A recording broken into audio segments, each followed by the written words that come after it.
पुण्याच्या पाषाण परिसरामधील एकेकाळी प्रसिद्ध असलेले व्हाईट हाऊस हे नाव माहिती नाही असा ना कोणी राजकारणी होता, ना कोणी व्यावसायिक, ना शासकीय अधिकारी. आंबट शौकीनांसाठी तर हा परवलीचा शब्द बनला होता. या व्हाईट हाऊसमधून पुण्यातच नव्हे तर राज्यभरात खळबळ उडवून देणारे हाय प्रोफाईल वेश्या व्यवसायाचे रॅकेट चालवले जात होते. या धंद्याची सर्वेसर्वा होती पुण्याची लेडी डॉन कल्याणी देशपांडे. थोडी नव्हे तर तब्बल 20 वर्ष पुण्याच्या वेश्या व्यवसायात ती एखाद्या अनभिषिक्त सम्राज्ञीसारखी वावरली. अक्षरशः तिने शहरावर राज्य केलं. कोट्यावधी रुपयांची माया कमावली आणि वाटली देखील. तिच्या नावाची पुण्याच्या सामाजिक राजकीय गुन्हेगारी क्षेत्रात जादू होती. हीच कल्याणी जयश्री उर्फ टीना पुन्हा एकदा चर्चेत आली. पुण्याच्या या लेडी डॉनबद्दल आपण आज जाणून घेणार आहोत. नमस्कार, मी लक्ष्मण मोरे आणि आपण पाहताय सिविक मिरर. कल्याणी पुन्हा एकदा चर्चेत आली आहे की तिला पिंपरी चिंचवड पोलिसांनी केलेल्या अटकेमुळे. 2016 सालापासून मोक्कामध्ये कारागृहात बंद असलेली कल्याणी 2 वर्षांपूर्वी बाहेर आली. त्यानंतर शांत बसण्याऐवजी तिने ऑल इंडिया फ्रेंड्स नावाने व्हॉट्सॲप ग्रुप तयार केला. देशभरात थोडके नव्हे तर तब्बल 253 दलालांचे नेटवर्क तिने उभं केलं. अवघ्या 5 महिन्यातच तिने दिल्ली, कोलकातासह उत्तर भारत, रशिया, उझबेकिस्तान, बांगलादेश आदी ठिकाणांवरून आणलेल्या तरुणींकडून पुण्याबाहेर बड्या शहरांमध्ये हाय प्रोफाईल वेश्या व्यवसायाचं जाळं विणायला सुरुवात केली. मात्र कल्याणीच्या या धंद्याला छत्रपती संभाजीनगर पोलिसांनी पुन्हा ब्रेक लावला आणि वेश्या व्यवसाय प्रकरणात दुसरा मोक्का तिच्यावर लागला. त्यामुळे कल्याणी पुन्हा एकदा गजाआड गेली. या गुन्ह्यात जामीन मिळवून बाहेर येते न येते तोच तिने पुन्हा गुन्हेगारीचा मार्ग अवलंबला. वेश्या व्यवसायासोबतच ती अंमली पदार्थांच्या तस्करीत उतरली. तिला पिंपरी चिंचवड पोलिसांच्या गुन्हे शाखेने अटक केली आहे. यावेळी मात्र तिच्या पतीला आणि तिच्या 2 साथीदारांना देखील गजाआड जावं लागलंय. कल्याणी उर्फ जयश्री उर्फ टीना उमेश देशपांडे असं तिचं पूर्ण नाव. आज मितीस ती अंदाजे 53 वर्षांची आहे. पण सुरुवातीपासूनच कल्याणी अशी होती का? तर नव्हती. तिच्या आयुष्याची देखील एक करुण कहाणी आहे. कोणतीच महिला स्वेच्छेने शरीर विक्रय करीत नाही.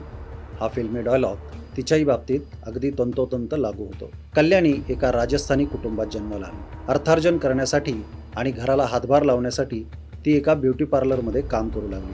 याच काळात तिचं उमेश देशपांडे या रिक्षाचालकावर प्रेम बसलं. त्याच्यावर तिचा जीव जडला. त्यातूनच त्यांनी पुढे प्रेमविवाह देखील केला. त्यावेळी पुण्यातच राहणारे हे कुटुंब मिळेल त्या कमाईत आपली गुजराण करीत असायचे. तिच्या ब्युटी पार्लरमध्ये एक महिला मेकअप करण्यासाठी यायची. दोघींच्या गप्पांमधून एकमेकींबाबत त्या जाणून घेत होत्या. ती महिला वेश्या व्यवसाय करायची. ही माहिती कल्याणीला समजली. एकदा कल्याणीच्या लहान मुलाच्या अंगावर घरामधली गरम भाजी सांडली. त्यामध्ये तो गंभीररित्या भाजला. त्याच्यावर उपचार करण्यासाठी देखील तिच्याकडे पैसे नव्हते.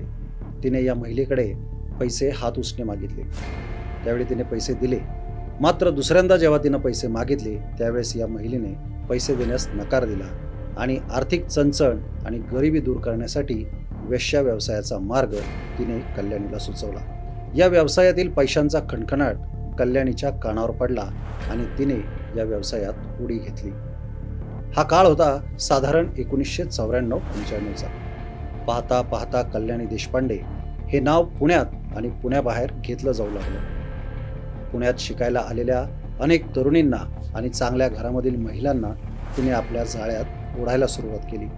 साधारण 2000 सालानंतर पुण्यात IT कंपन्या मोठ्या प्रमाणावर वाढू लागल्या होत्या. विविध राज्यांमधून IT क्षेत्रातील अनेक जण पुण्यात राहायला येत होते.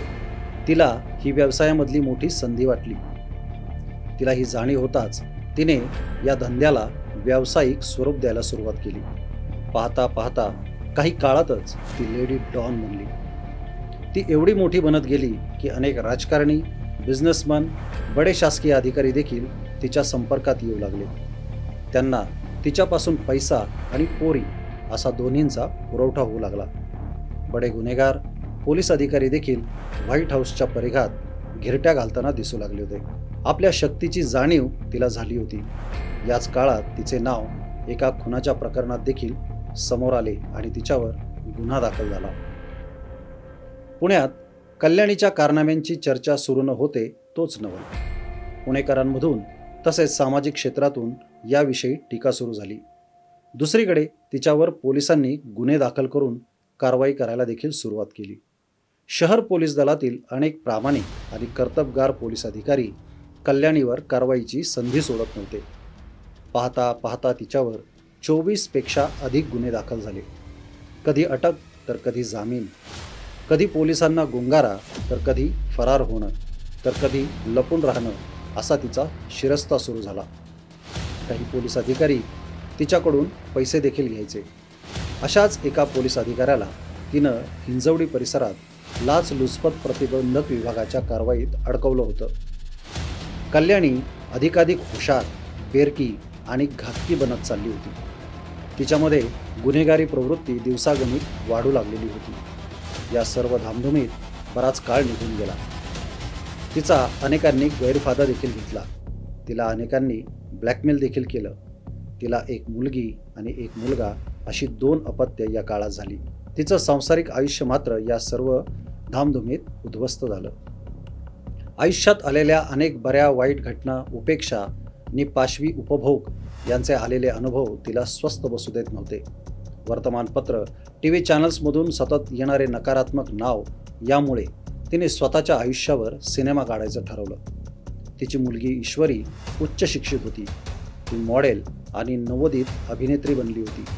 आईची भूमिका करायचा निर्णय तिनं घेतला. सिनेमाकरता कोट्यावधी रुपयांचा खर्च करायची देखील कल्याणीनं तयारी केली होती. मात्र तिचं हे स्वप्न पूर्ण होण्याआधीच पुणे पोलिसांनी 2016 साली तिला अटक केली आणि मोक्कामध्ये गजाआड केले. तिची रवानगी कारागृहात झाली. दरम्यान सप्टेंबर 2021 मध्ये तिची मुलगी ईश्वरी मित्रासह गोव्याला फिरायला गेली होती.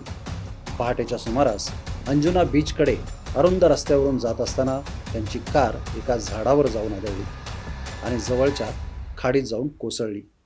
या कार अपघातात तिचा आणि तिच्या मित्राचा जागेवरच मृत्यू झाला. कल्याणीसाठी हा मोठा आघात होता. कल्याणी मे-जून 2023च्या दरम्यान कारागृहामधून जामिनावर बाहेर आली. जवळपास 7 वर्षांपेक्षा अधिक काळ कारागृहाच्या भिंतीआड आयुष्य व्यतीत केलेल्या कल्याणीला सुधारण्याची एक संधी होती. मात्र सुधारेल तो गुन्हेगार कसला? तिनं पुन्हा पूर्वायुष्यातील दलदलीत उतरण्याचा निर्णय घेतला. या व्यवसायातून पुन्हा मोठे रॅकेट उभे करण्याचे तिने मनसुबे आखले. तिने देशभरात दलालांचे जाळे तयार करण्यास सुरुवात केली. त्यांचे व्हॉट्सॲप ग्रुप तयार केले. तिने lady don Kalyani is back असे व्हॉट्सॲप स्टेटस ठेवले. मागील अनुभवाचा वापर करीत तिने अवघ्या 5च महिन्यात देशभरात नेटवर्क उभं करायला सुरुवात केली. एखाद्या कॉर्पोरेट कंपनीचे विविध शहरात एजंट नेमावेत त्याप्रमाणे तिने सगळीकडे दलाल नेमण्यास सुरुवात केली. बघता बघता तिने 253 पेक्षा अधिक दलालांची साखळी तयार केली. लेडी डॉनचे हे नेटवर्क चालवण्यासाठी ऑल इंडिया फ्रेंड्स या नावाने व्हॉट्सॲप ग्रुप तयार करण्यात आला. या ग्रुपवर या व्यवसायासंबंधी सर्व चर्चा होत होत्या.